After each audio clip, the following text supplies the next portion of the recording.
The National Weather Service in Melbourne has issued a severe thunderstorm warning for South Central Orange County in East Central Florida, North Central Osceola County in East Central Florida, until 6:30 p.m. Eastern Daylight Time.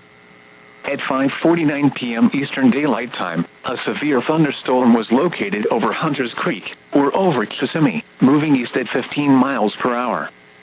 Hazard, 60 miles per hour wind gusts and quarter-size hail. Source, radar indicated.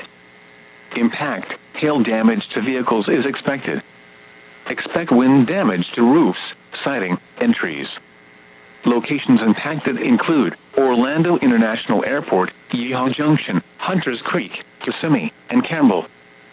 For your protection, move to an interior room on the lowest floor of a building.